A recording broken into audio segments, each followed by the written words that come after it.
પ્રણામ. હું હેતલ શાહ વડોદરાથી. મેં અહીંયા 3 દિવસનો ભક્તામર હીલર સમિટ 25 અટેન્ડ કર્યું છે અને આ 3 દિવસમાં મને જે પોઝિટિવ ઉર્જા મળી છે, જે મારા ચક્રસ મને હીલ થતા ફીલ થાય છે, આવી ઉર્જા મેં આજ સુધી અનુભવી નથી અને એટલું બધું પોઝિટિવ લાગે છે.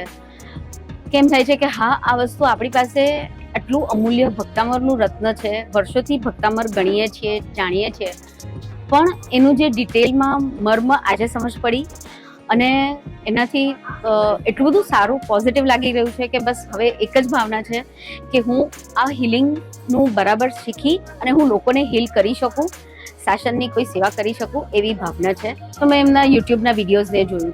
આ પ્રોગ્રામની માહિતી નેટ પરથી જ મળી હતી. આજ સુધી ભક્તામર ગાથા ગણતા હતા, પણ આ નહોતું, આ રીતના નહોતી ગણેલી અને આટલી અત્યાર સુધી એવી રીતના ગણી જ નથી ક્યારેય. ખાલી ભક્તામર વાંચતા હતા, સાચા અર્થમાં કહીએ તો વાંચતા હતા, અંદરથી શ્રદ્ધા સાથે નથી કરેલું, એટલે ક્યારેય એનો અનુભવ નથી થયો. પણ અહીંયા 2 દિવસમાં જે ઉર્જા સાથે ફિલિંગ આવી છે ને, કે જે કનેક્શન એક થયું છે ભગવાન સાથે, એ એક બહુ અદ્ભુત કનેક્શન થયું છે. એટલે thank you Nikunj Guruji, thank you everyone, thank you.